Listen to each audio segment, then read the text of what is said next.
오늘 다 같이 함께 살펴볼 하나님의 말씀은 골로새서 4장 2절로 6절까지의 말씀입니다.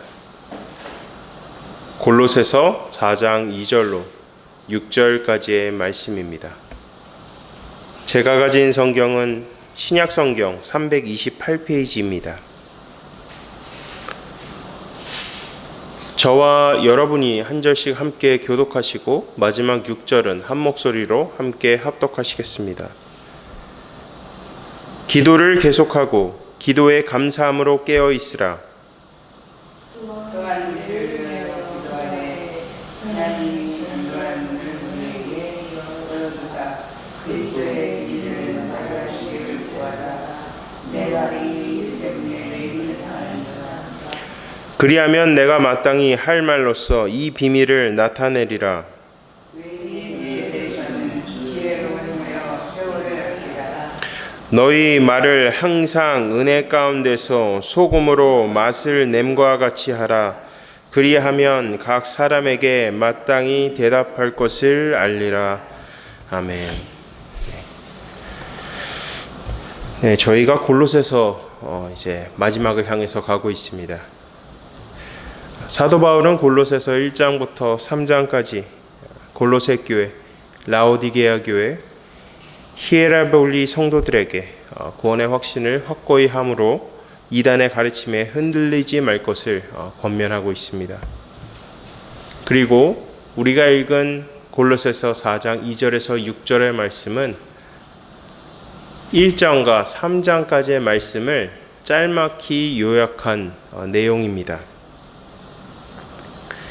참 그리스도인의 모습이 어떠해야 하는지 우리에게 알려주고 있습니다. 우리가 참 그리스도인으로서 살아가기 위해서 제일 첫 번째로 사도 바울이 강조하는 것은 깨어서 기도하는 것입니다. 우리가 읽은 이 본문 말씀 이 5개의 구절 가운데서 깨어 기도하고 또 나를 위해서 기도하라, 이 기도를 2번씩이나 반복하고 있는 것을 우리가 볼 수 있습니다. 2절과 3절을 보시면 기도를 계속하고 기도에 감사함으로 깨어 있으라. 또한 우리를 위하여 기도하되 하나님이 전도할 문을 우리에게 열어주사 그리스도의 비밀을 말하게 하시기를 구하라.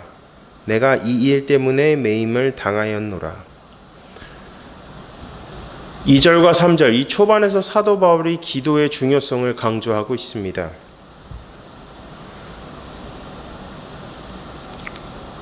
사도 바울이 이렇게 강조하는 이유는 모든 사역 그리고 우리 삶의 모든 첫 번째 우선순위는 하나님 앞에 깨어서 기도해야 된다는 것입니다. 모든 것은 기도를 통해서 이루어짐을 우리에게 알려주고 있습니다. 2절 말씀을 보시면 먼저 성도들이 개개인적으로 깨어있는 기도를 할 것을 말씀합니다. 그리고 3절을 보시면 중보기도의 중요성을 또 말씀하고 있습니다.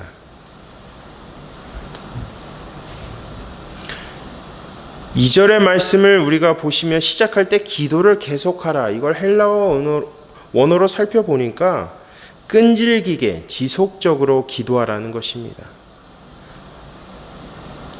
그리고 이어서 후반절을 보시면 기도에 감사함으로 깨어 있으라 이렇게 말씀합니다. 이 사도 바울의 독특성이라고 볼 수 있는데요. 기도를 늘 감사와 연관시켜서 말씀하고 있는 것을 보게 됩니다. 여러분, 기도하면 우리 안에 뭐가 넘쳐나죠? 예수님의 은혜가 넘쳐납니다. 그리고 동시에 예수님에 대한 감사로 넘쳐납니다.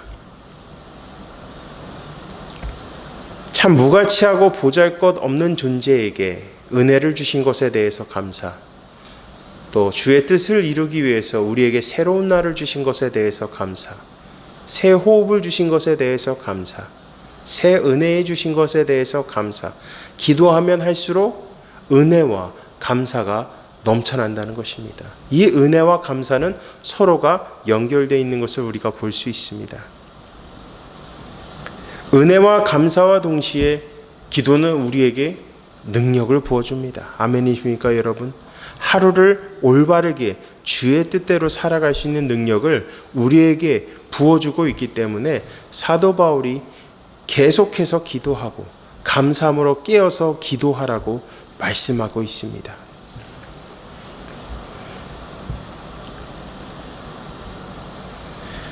이 말씀을 묵상하면서 우리가 한 가지 알아야 되는 것은 우리는 기도 없이 살 수 없다는 것입니다. 너무나도 연약한 존재이기 때문에 기도 없이 살 수 없습니다. 기도해야만 살 수 있을 줄로 믿으시기 바랍니다. 이 4장 2절에서 6절까지의 말씀을 우리가 깊이 살펴보면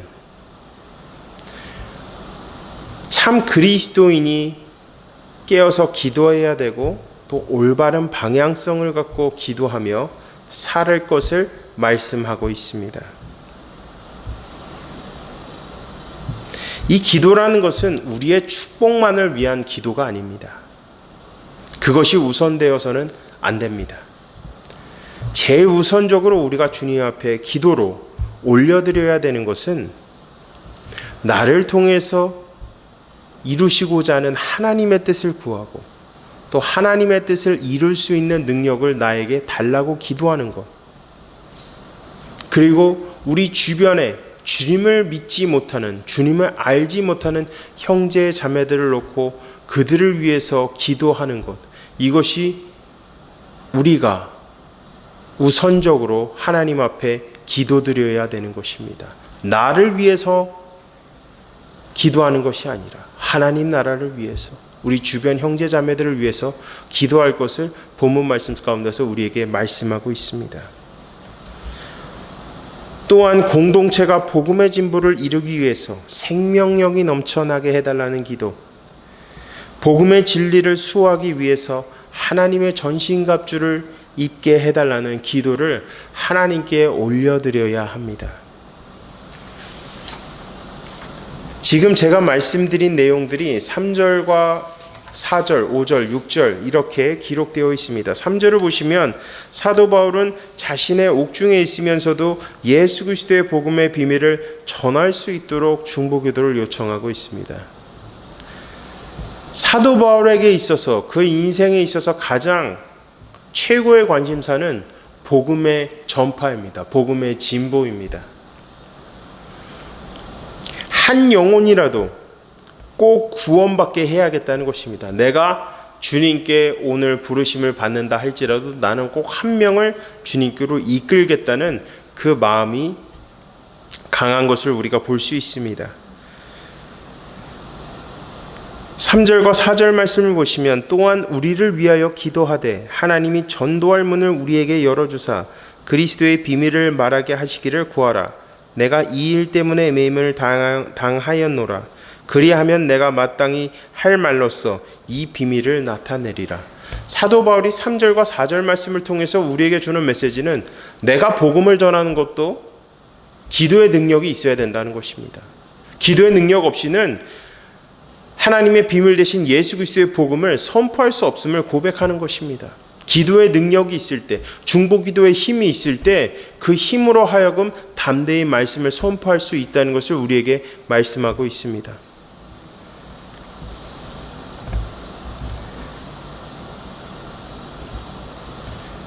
사도 바울은 기도의 방향성과 기도의 능력을 우리가 정확하게 알 수 있음을 볼 수 있습니다. 그가 요청한 중보기도의 핵심은 복음의 선포입니다.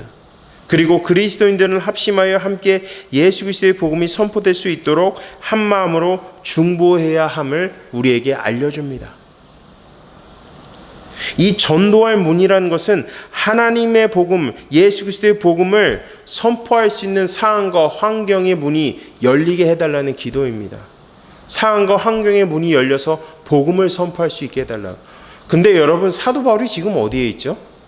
감옥에 있습니다. 감옥에 있음에도 복음을 전하게 해달라고. 자기가 거기에 매임당한 이유는 이 때문이라고 말씀하고 있는 것입니다.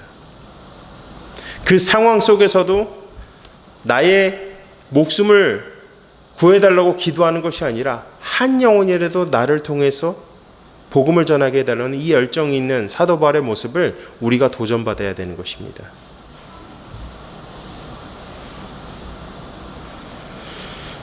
그래서 사도 바울은 함께 성도들이 한 마음으로 중보기도 할 때 주님께서 예수 그리스도의 복음을 선포할 수 있도록 그 기회의 문을 여시고 더 나아가서 능력받아서 담대하게 말씀을 선포할 수 있을 것에 대한 확신을 갖고 있었습니다. 사랑하는 성도 여러분, 우리가 오늘 본문 말씀을 통해서 도전받아야 되는 것은 우리가 정말 사도 바울처럼 어느 상황에 있든지 복음의 진보를 위해서 함께 한 마음으로 합심하여 기도하는 공동체가 되어야 한다는 것입니다. 우리가 원하는 것, 우리의 기도 제목 주님께 올려드리는 것도 물론 중요합니다. 근데 더욱더 중요한 것은 하늘나라 확장을 위해서 모두가 한 마음으로 합심해서 기도함으로 나아갈 때 주님께서 때에 따라 우리의 필요를 구하지 않아도 채워주신다는 것입니다. 여러분 아멘이십니까? 그 모든 것을 하나님 앞에 초점을 맞추고 기도할 때 하나님께서 그 모든 것을 더하리라고 마태복음 6장 33절 말씀에서도 말씀하고 있지 않습니까? 마태복음 6장 33절 말씀을 제가 읽어드리겠습니다.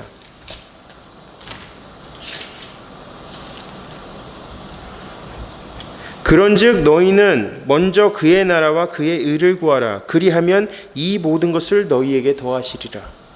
먼저 하나님의 나라, 먼저 하나님의 뜻을 구할 때 그 모든 것을 더하실 줄로 믿으시기 바랍니다. 이어서 5절과 6절에서는 우리가 참 그리스도인이 되기 위해서 우리에게 개인적으로 필요한 것들을 말씀하고 있습니다. 외인에게 대해서는 지혜로 행하여 세월을 아끼라. 너희 말을 항상 은혜 가운데서 소금으로 맛을 냄과 같이 하라. 그리하면 각 사람에게 마땅히 대답할 것을 알리라.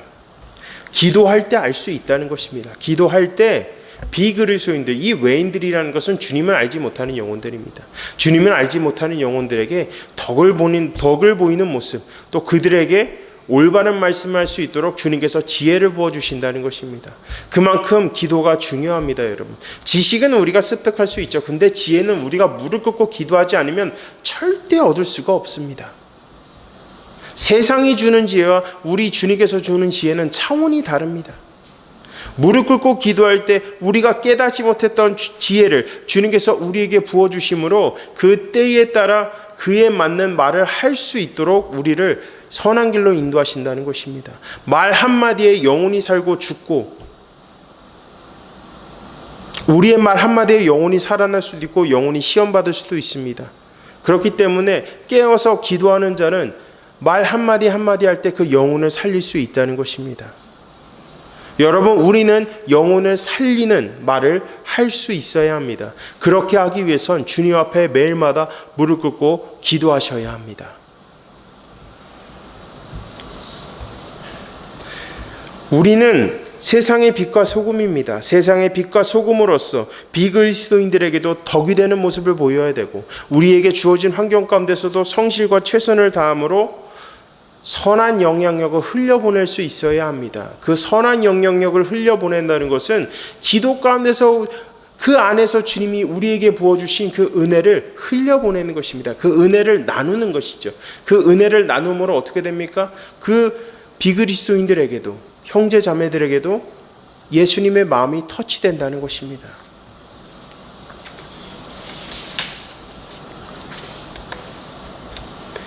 우리가 교회 다닌다고 하면서 세상과 구별된 자로서 살기 위해서 필요한 것이 기도입니다. 구별된 자로 우리가 올바른 마음을 갖고 살 수 있도록 하나님 앞에 무릎 꿇고 기도해야 됩니다. 우리 힘으로 절대 구별된 자로서 살 수가 없습니다. 심지어 사도 바울이 어떤 인물이었습니까? 엄청난 석학이었습니다. 엄청난 석학이었고 엄청난 인텔리였습니다. 근데 그는 주님 앞에 겸손히 무릎 꿇고 기도했습니다. 왜? 그 안에서 하나님이 능력 주고 은혜 주시지 않으면 이 사명을 감당할 수가 없기 때문에. 우리도 마찬가지입니다. 오늘 하루를 살아갈 때 우리가 하나님 앞에 철저히 무릎 꿇음으로 그 안에서 주님이 보시는 그 은혜에 대한 감사, 그 감사가 넘쳐날 때 주님의 은혜를 흘려보낼 수 있습니다.